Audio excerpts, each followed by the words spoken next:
También hablamos acerca de que nuestras relaciones deben de estar basadas. Ahí sí me ayudas, Marco, que se atoró. Ahí está, ahí está. El centro de blanco de todo lo que habla la palabra de Dios está basado en las relaciones. La Biblia habla de muchísimas cosas, obviamente de cosas espirituales, pero el centro de lo que habla la palabra de Dios es nuestras relaciones.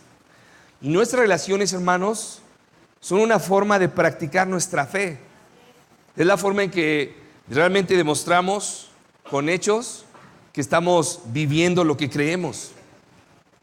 Hablamos la semana pasada, ¿recuerdas? Justicia, misericordia y la fidelidad. ¿Dónde podemos practicar eso? Pues en la comunidad, ¿no? ¿Con quién lo practicamos? Obviamente dentro de la iglesia, pero también fuera de la iglesia. Eso es lo que estamos hablando, y en esas son las áreas donde queremos crecer como iglesia. Hoy vamos a hablar acerca de vivir por gracia, vivir en la gracia de Dios. Y es interesante porque vamos a estudiar 2 de Corintios, prácticamente toda 2 de Corintios. Vamos a darle una pequeña repasada, por tiempo no vamos a hacerlo a detalle, pero ya puedes tú en tu casa tal vez con más calma estudiar el tema. Mira lo que dice en 2 de Corintios 1, versículo 12. Para nosotros, el motivo de satisfacción es el testimonio de nuestra conciencia. Nos hemos comportado en el mundo y especialmente entre ustedes con la santidad y la sinceridad que viene de Dios. Nuestra conducta no se ha ajustado a la sabiduría humana, sino a la gracia de Dios.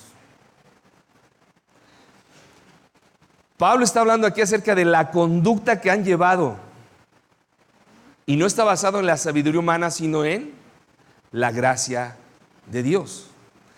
Esa es 2 de Corintios. Perdón, yo me equivoqué. Vamos a ver 1 de Corintios. Pero eso es lo que está pasando en 2 de Corintios. Quiero que veas por qué escribe esto a los hermanos. Porque los patrones que seguían los hermanos dentro de la iglesia eran muy mundanos.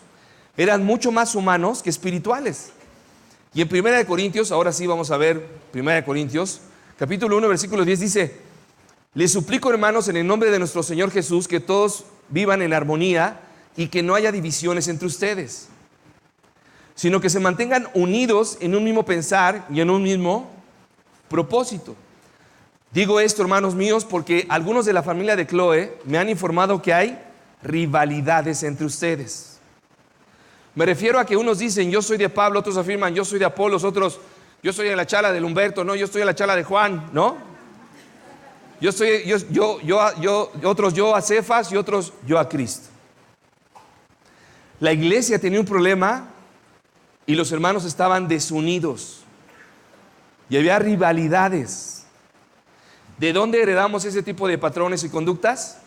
Del mundo. Pablo está lidiando con la iglesia en Corinto, le está llamando la atención. Fíjate, capítulo 1. ¿Cómo? ¿Está dividido Cristo? ¿Acaso Pablo fue crucificado por ustedes? ¿O es que fueron bautizados en el nombre de Pablo? Y Pablo empieza a tratar la situación de la rivalidad y la división que había dentro de la iglesia. Dentro de la iglesia.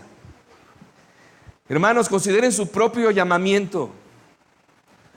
No muchos de ustedes son sabios según criterios meramente humanos. Ni son muchos los poderosos ni los de noble cuna. Pero Dios escogió lo insensato del mundo para avergonzar a los sabios. Y escogió lo débil del mundo para avergonzar a los poderosos. La muestra más grande la tenemos en nuestro Señor Jesús, que siendo el Hijo de Dios, no nació en el mejor palacio y como si fuera un rey, humanamente hablando, en un humilde pesebre. ¿Quién iba a pensar que ese niño que estaba ahí, ese bebé, iba a ser el rey del mundo? ¿Te das cuenta? Y en el capítulo 1, primero la división, luego habla acerca de esto, del ego, de sentirte mejor por lo que en el mundo eres. Y la sociedad nos ha enseñado a valorarnos dependiendo de qué estudiaste, qué traes puesto, qué marca usas, qué auto manejas. ¿Cierto o no? Y a veces, a veces ese tipo de cosas, hermanos, las introducimos a la iglesia. Por eso es que Pablo les dije todo esto. También escogió Dios lo más bajo y despreciado, y lo que no es nada, para anular lo que es, a fin de que en su presencia, ¿quién? Nadie pueda jactarse. Delante de nuestro Dios somos exactamente iguales. Tengas mucho, tengas poco, hayas estudiado mucho, hayas estudiado poco, si tú eres un seguidor de Jesús, delante de Dios eres igual. Y eso es increíble, ¿cierto? Pero gracias a Él, ustedes están unidos a Cristo Jesús, a quien Dios ha hecho nuestra sabiduría.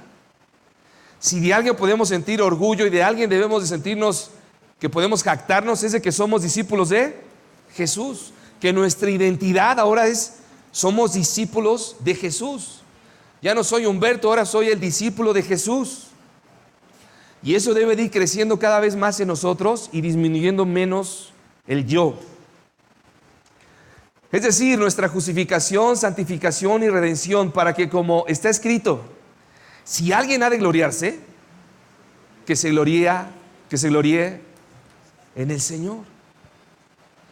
El problema de la iglesia en Corintio, te das cuenta, era bien profundo. Las relaciones entre los hermanos eran muy mundanas y se veían de esta manera.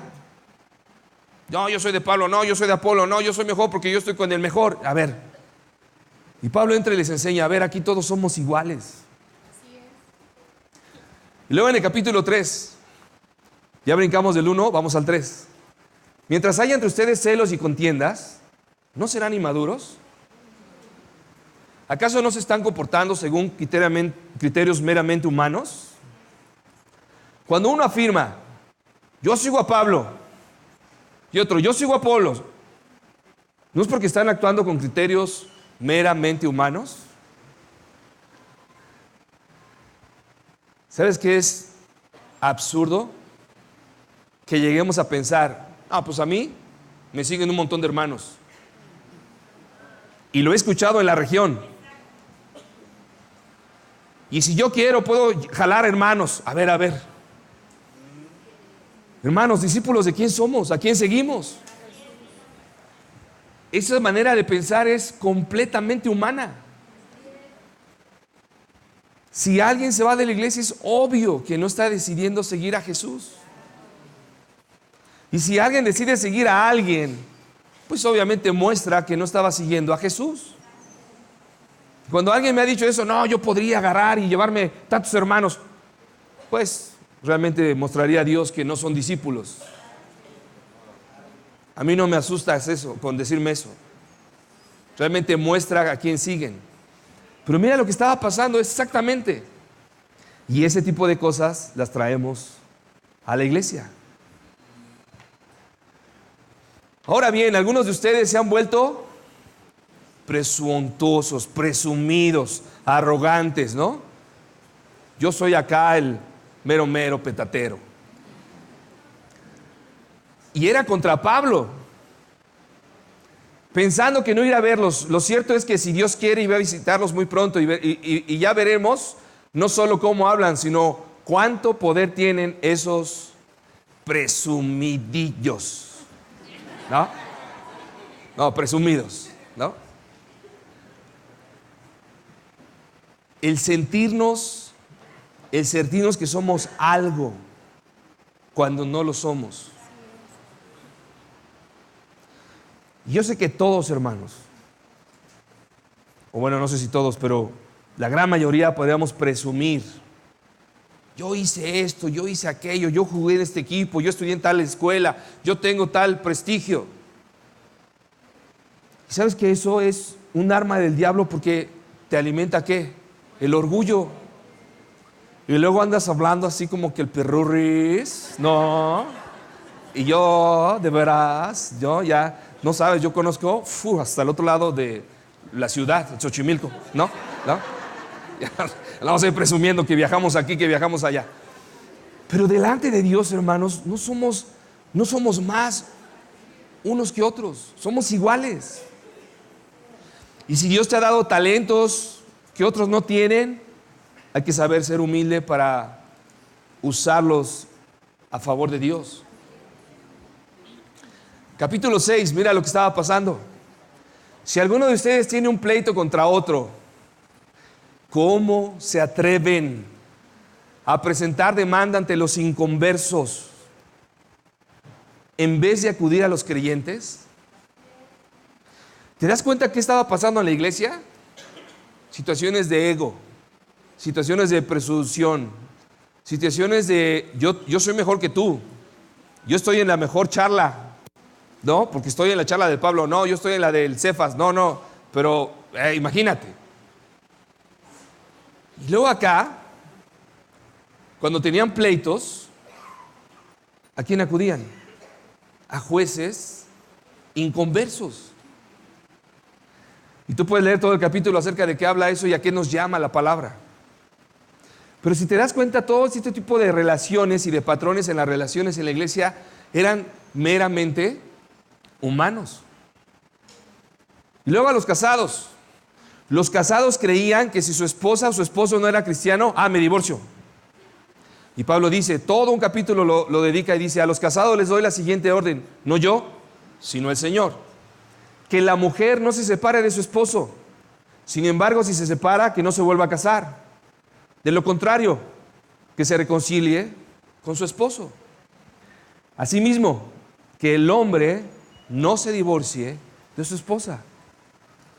Y Pablo empieza a tratar cada asunto que tiene que ver con relaciones. Cómo se manejaban las relaciones en la iglesia, aún entre los casados. Los mismos matrimonios, pensando de una manera más humana que espiritual. En el capítulo 8 dice, los hermanos que sentían que podían caminar, pues yo soy quien soy y no me parezco a nadie, ¿no?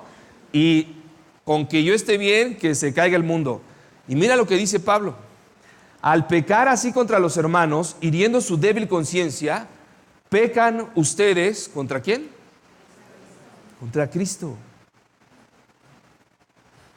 Por lo tanto, si mi comida ocasiona la caída de mi hermano, no comeré carne los lunes. Jamás. Para no hacerlo caer en pecado.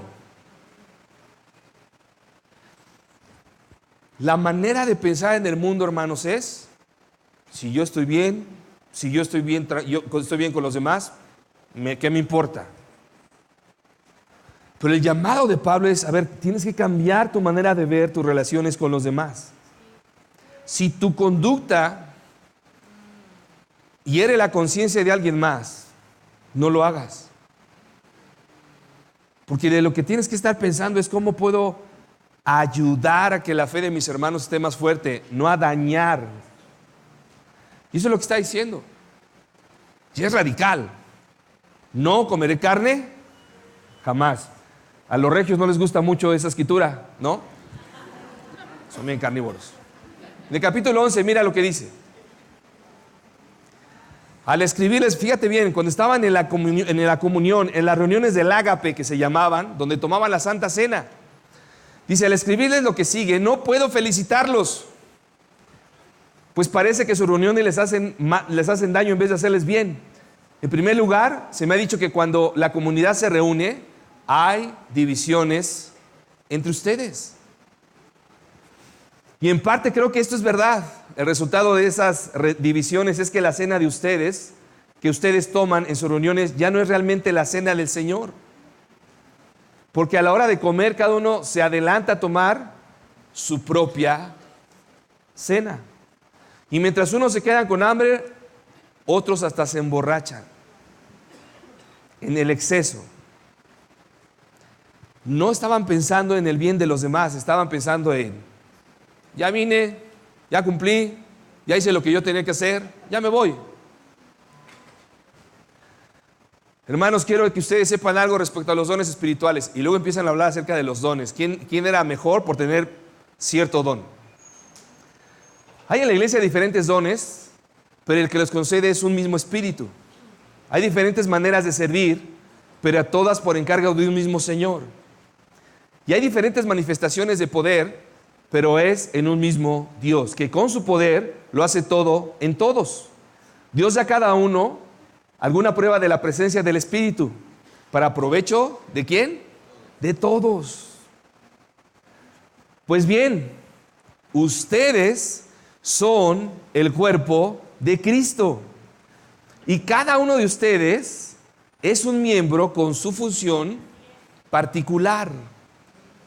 Y empieza a hablar acerca de que, ¿no?, el pie, la mano, ¿no?, hablando de la analogía con el cuerpo para que lo entendamos mucho mejor. Pero lo que pasaba es que la gente, los discípulos en Corintios, usaban los dones más para demostrar que ellos tenían un don, más que para usarlo por el beneficio de todos. Y es donde Pablo les dice, a ver, no puedes pensar así. Tú no puedes pensar que no necesitas al ojo, ni la mano puede pensar que no necesita al pie. Y es lo que empieza a hablar, ¿te acuerdas? Eso es lo que habla ese capítulo. Y luego en el 13 habla de los dones. Otra vez, si hablo las lenguas, habla acerca del amor, ¿te acuerdas? Porque la gente estaba enfocada más en sus criterios meramente humanos y así se estaba relacionando en la iglesia más que en lo que Dios estaba esperando. Entonces, para cerrar y empezar a cerrar todo lo que Pablo estaba diciendo, empieza a hablar acerca de el estándar de amor que debería de haber en la iglesia. Y mira lo que dice: si hablo la lengua de los hombres y aún de los ángeles, pero no tengo amor, no soy más que un metal que resuena o un platillo que hace ruido. O sea, solamente eres molesto. Tener amor es saber soportar, ser bondadoso, no tener envidia, ni ser presumido, ni orgulloso, ni grosero, ni egoísta. Es no enojarse ni guardar rencor. Es no alegrarse de las injusticias, sino de la verdad. Tener amor es sufrirlo todo, creerlo todo, esperarlo todo, soportarlo todo. El estándar de lo que Pablo está hablando a la iglesia es, a ver, hermanos, no estamos viviendo de acuerdo a lo que Dios nos enseña. Estamos guiados más por los criterios humanos, pero no por la gracia. No por la gracia de Dios. Piensa en esto. Tener amor es esto. ¿Cómo lo pones en práctica? Con la gente. Con la gente. Mañana que vayas a tu trabajo, cuando vayas a la escuela, cuando vengas a la iglesia, cuando tengas un problema con alguien, ahí está. Sufrirlo todo, creerlo todo, esperarlo todo, soportarlo todo. Ese es el estándar que Dios espera que tenga su iglesia. Todo se basa en eso. Amar a Dios y amarnos unos a otros. Capítulo 14. Procuren pues tener amor. Y al mismo tiempo aspiren a que Dios les dé dones espirituales, especialmente el de profecía. En cambio, ahí me brinqué, nada más para que entiendas un poco la idea. En cambio, el que comunica mensajes proféticos lo hace para edificación de la comunidad. Y la anima y la consuela. El que habla en una lengua extraña lo hace para su propio bien. Pero el que comunica mensajes proféticos edifica a toda la iglesia. Ok. Todo esto que acabamos de ver eran los patrones que regían la iglesia en Corinto. Quiero que veas todos los patrones donde Pablo está metiéndose y diciendo, a ver, así no debe de ser, a ver, los casados, a ver, los dones, a ver, los que no pueden estar ahí con rivalidades. Son criterios meramente humanos. Eso es lo que estaba pasando en la iglesia de Corinto. Y Pablo contrasta la sabiduría humana contra la sabiduría de Dios.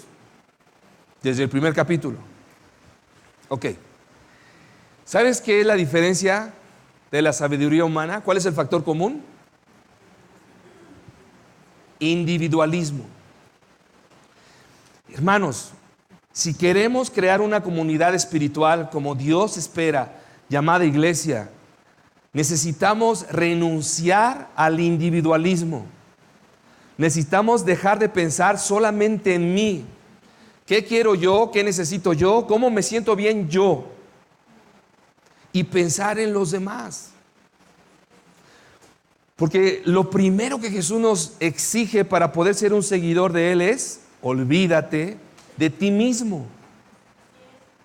Porque si traemos los patrones del mundo, vamos a destruir la iglesia de Cristo. Y lo que Dios desea es: dejemos el individualismo, dejemos el egoísmo y preocupémonos por los demás. Por eso ya lo hemos hablado, ¿no? Es tan importante venir a la iglesia, estar cerca de la comunidad, y nuestras reuniones deben de estar pensando en ¿qué puedo yo llegar a hacer por los demás? Si tú solamente llegas a la iglesia pensando a ver qué voy a recibir yo, pues ahí tenemos a alguien, como tú tal vez, que piensa nada más en: oye, hay que servir en el ministerio de niños. ¿Yo? ¿Cuidar escuincles? No, que los cuiden sus papás. Porque no estás pensando en los demás, estás pensando en ti. ¿Qué voy a recibir yo ahí? ¿Qué voy a hacer yo ahí? ¿Qué me van a dar a mí ahí? Pero cuando tú piensas en patrones espirituales, entonces vas a entender: el llamado de Dios es pensar en los demás, no en ti mismo. Por eso en 2 de Corintios, y lo vamos a ver la siguiente miércoles que nos reunamos, nos hemos comportado en el mundo y especialmente entre ustedes con la santidad y sinceridad que viene de Dios. Nuestra conducta no se ha ajustado a la sabiduría humana, sino a la gracia de Dios. Te quiero animar y quiero pedirte que ores, que pongas en tu corazón y que el Espíritu que Dios te ha dado te pueda guiar a hacer lo que tienes que hacer. No es natural el negarte, no es natural el servir a otros, no es natural el estar dispuesto a sacrificarte para que otro reciba la bendición. Pero sí es vivir en la gracia de Dios, sí es ser discípulos de Jesús. Sabiduría humana contra la sabiduría de Dios o la gracia de Dios. La gracia de Dios, ¿cuál es el factor común? Pensar y actuar por el bien de los demás. Jesús mismo lo dijo: ni siquiera el Hijo del Hombre vino para que le sirvan, sino para servir. Si tú entiendes lo que Dios te está llamando a hacer, hermano, vamos a poder construir una iglesia que le agrada a Dios, donde Dios habita, donde Dios se mueve y donde Dios bendice. Pero si seguimos pensando con criterios meramente humanos, vamos a seguir atorados sin crecer. Y tú eres muy importante, eres parte de la iglesia, eres parte del cuerpo. Pero sí tenemos que renunciar al individualismo, al egoísmo y poder hacer lo que a Dios le agrada. Esto, hermanos, es...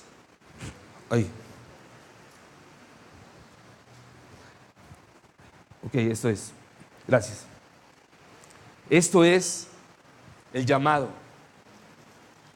Si queremos crecer en nuestras relaciones, necesitamos pensar en los demás. Solamente piensa: camino a la iglesia, ¿qué puedo hacer para animar a alguien? Somos un montón en la región y estoy seguro que no todos conocen a todos. Que cada reunión te dieras la tarea de conocer a alguien que no conoces. Nada más a uno. ¿Cómo estás? ¿Cómo te llamas? ¿A qué te dedicas? ¿Cómo te convertiste? Puedes tener una charla de 10, 15 minutos y poder empezar a construir relaciones. Pero si solamente piensas en ti, nada más vas a sentarte ahí en el lugar de siempre, a ver a qué hora se acaba este cuate. Entonces, seamos personas que viven dentro de la gracia de Dios. Amén. Oremos.